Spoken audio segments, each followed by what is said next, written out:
দাজ্জালের ধ্বংসযজ্ঞ, দাজ্জালি শক্তি, ইয়াজুজ মাজুজি শক্তি বা অপশক্তির যেই সমস্ত উৎসগুলো আছে সেইগুলো সম্পর্কে রাসূলুল্লাহ বলেছেন যে খুবই ভয়ানক, খুবই ভয়াবহ অস্ত্রে বা সমরাস্ত্রে তারা সজ্জিত থাকবে। আর রাসূলুল্লাহ বলেছেন যে এদের লা ইয়াদানে লি আহাদিন লিকিতালিহিম, যে ইয়াজুজ মাজুজের শক্তি এমন যে কাউকে এমন দুটো হাত দেয়া হয়নি যে ইয়াজুজ মাজুজের জাগতিক মাধ্যমে মোকাবেলা করতে পারে। তো হাত, আরবিতে যখন হাত শব্দ ব্যবহার হয় এর অর্থ হলো শক্তি এবং ক্ষমতা।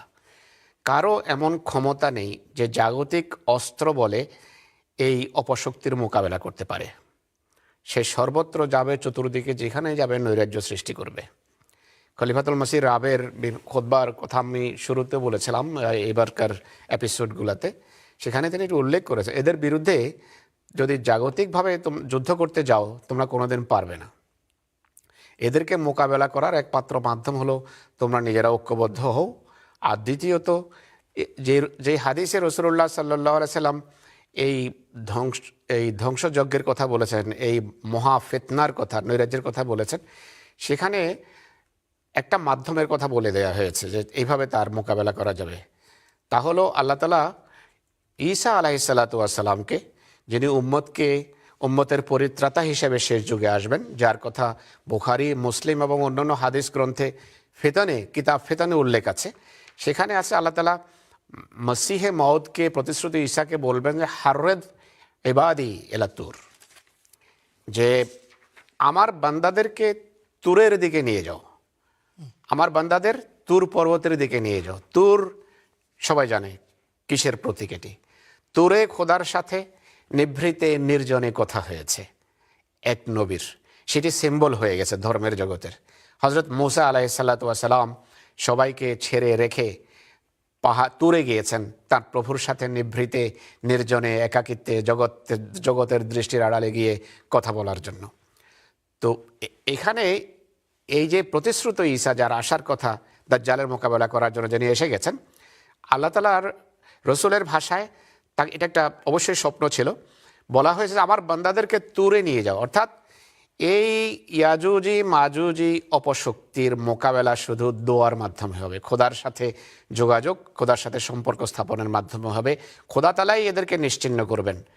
জগতের কাউকে দুই হাত দেয়া হয়নি এদের বিরুদ্ধে যুদ্ধে সফল হওয়ার। তো বর্তমানে হজরত মসিহে মউদ আলাইহিস সালামও এবং তার খলিফারাও বর্তমানে যখন এই অপশক্তির নগ্নরূপ সবচেয়ে ঘৃণ্যভাবে প্রকাশ পেয়েছে, তখন তার খলিফা বিশ্ববাসীকে বলছেন যে এর বিরুদ্ধে মোকাবেলার অস্ত্র হলো দোয়া। সুনির্দিষ্টভাবে 3টা দোয়া শিখিয়েছেন তার খলিফা সালেস, সেগুলো বারবার জামাতকে বলতেন যে এত সংখ্যায় পড়ো, জুবলির দোয়াগুলোতে এইগুলো ছিল।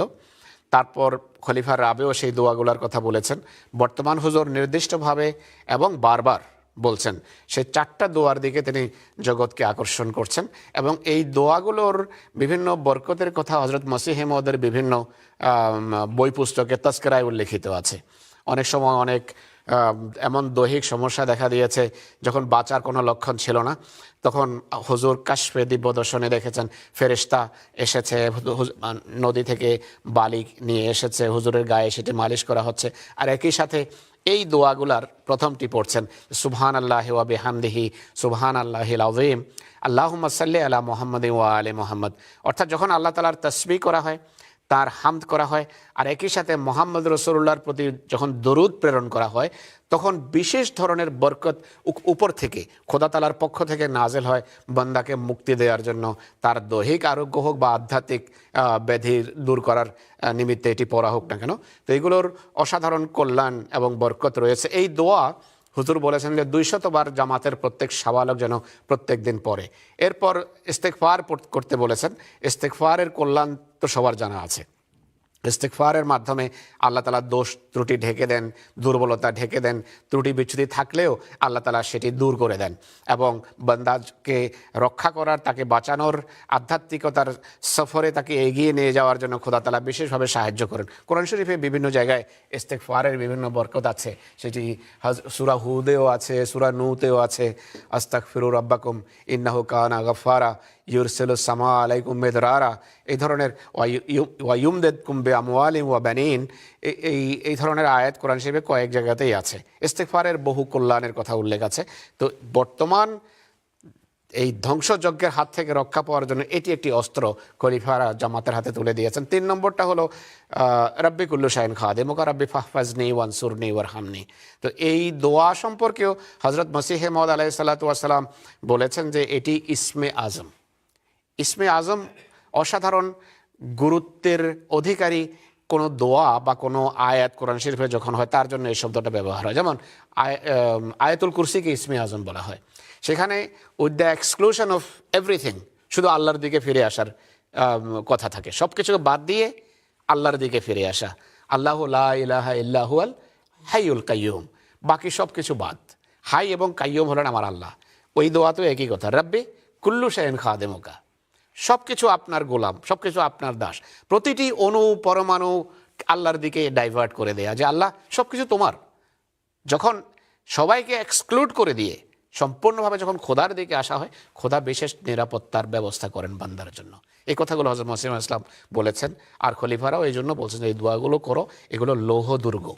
এই যেভাবে এই দুর্গ শয়তান ভেদ করতে পারবে না যদি এই দোয়াগুলো তোমরা করতে থাকো।